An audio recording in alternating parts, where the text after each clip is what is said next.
today's tutorial. So today I want to show you how to cut a turtleneck top or high neck top. So I'm using stretch velvet material. So I have on the table already folded into 4 my fabric, and I have the length I also desire. So you need to make sure you cut along the stretch. So for this tutorial you need at least 1 meter of stretch fabric. That will do it.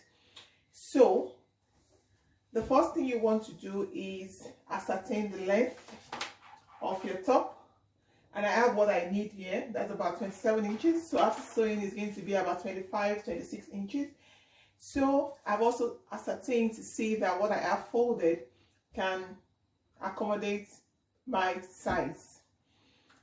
So I'm going to be cutting a size 14 top. A size 14 is 40 bust, 34-35 waist, and the hip is 44. So for this tutorial you need your material, you need your scissors, you need your tape roll, and you need your chalk and your fabric. So if you've not subscribed to my channel, don't forget you need to subscribe, and you also need to click on your notification bell so you get notified each time I post a video. So I need to make sure my fabric is even at the top, so I'm just going to trim out the uneven part of my top of my fabric that is folded, because it needs to be even.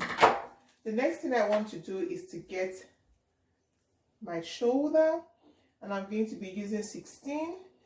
Normally my shoulder is 17, but because this is stretch fabric, I can't make it as wide as 17, hence I'm using 16. Then for the armhole, normally I would have done 9 inches, but I'm going to do 8.5 inches. So I'm just going to make my curve. So we can get our scissors and just cut. That's our armhole. So we take that off. Now the next thing we want to do is measure our waist. To get the waist, I'm going to use 16 inches. Okay, so I'm going to get my bust underneath the armhole. That's normally I would have done 10 and I would have left an allowance, but because it's stretch, I'm going to be using an overlocker machine. I'm going to just do 40. That's 10 divided by 4. So I'm going to stitch on that, and by the time I do that, ½ inch is going to go off and it's going to be like 38. So normally when you use stretch material, it needs to be snug. So if you make it like, if you cut a stretch material like when you cut cotton, it may be too free and may not give you the form and the fit you want. So for my waistline, I'm going to do the same and exact measurement, and for the hip as well, exact measurement. So what this does is it's going to make it a little smaller than my normal measurement when I'm done sewing. But if your fabric does not have enough stretch, you want to leave your seam allowance so it doesn't become too small after sewing. So that's the top. Now the next thing I want to do is my neckline. Now you need to pay attention to this bit, because for your neckline you want to add another layer like a collar. So we're not going to make it too deep. I'm just going to do 3 inches by 3 inches, and that's because it's a stretch. So I'm just going to form that. That's my line. But for the back, I'm just going to take off ½ inch. Okay, so get your scissors and just cut ½ inch. It doesn't have to come low. For the side, I'm going to take off 1 inch by the side to make it slanted. That gives a better form. So by the time you take 1 inch at the shoulder, this is already smaller. Okay, so I just want to trim this a little more. So now the next thing I'll do is I'm going to lift the front piece from the back so I can bring down the front neckline. You don't want to make the mistake of cutting both together, because if you're not careful, sometimes you find out that you've already taken off the two pieces together. So you want to remember, take off the back first before you do the front piece.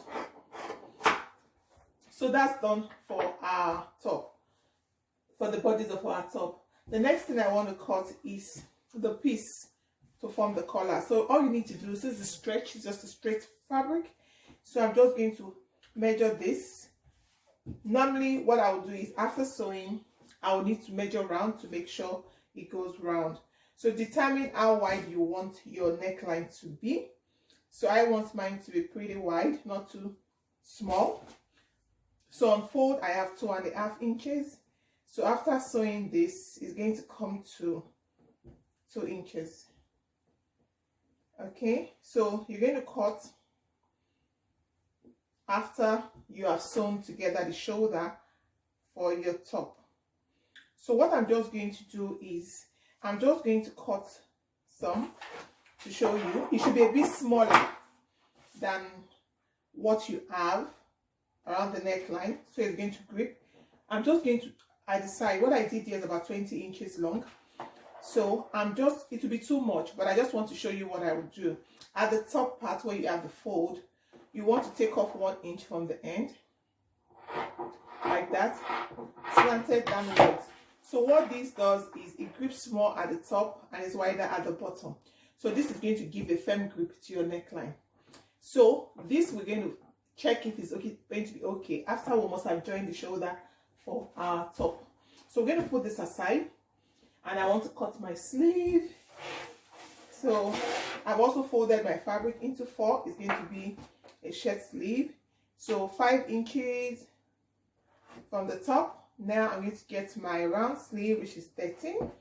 So I'm going to do 13 because it's short sleeve, so I don't need to make it smaller at the bottom. So I'm just going to cut that.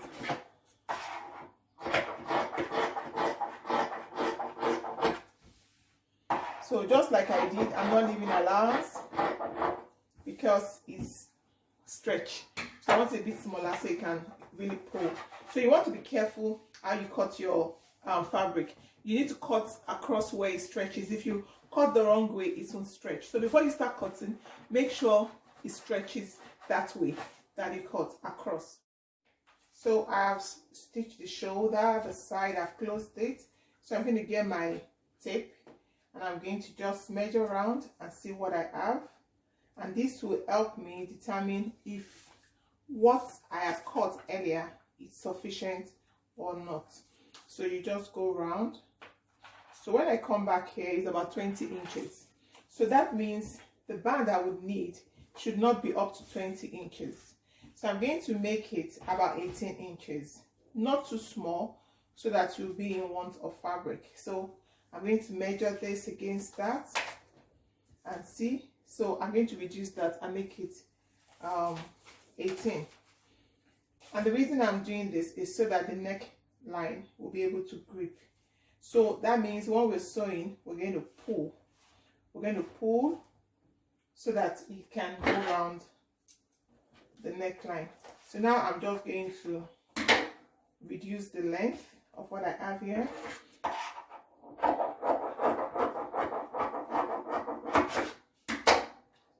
So after doing that, you want to check again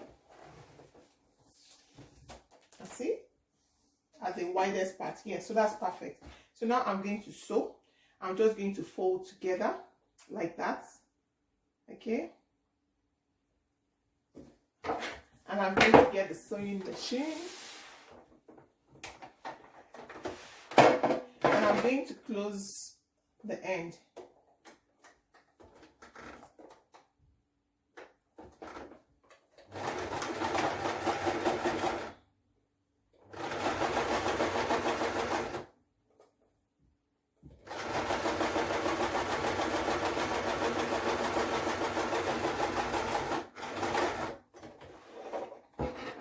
So that's done.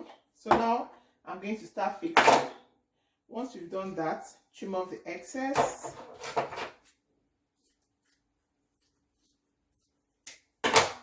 So I'm going to fold back. Like you can see, I'm going to fold back like this, and I'm going to now stitch. So I'm going to, when I'm sewing, I'm going to make sure that this place where you have the line is at the back. So get your top. So I'm going to start sewing from anywhere along the back of the top.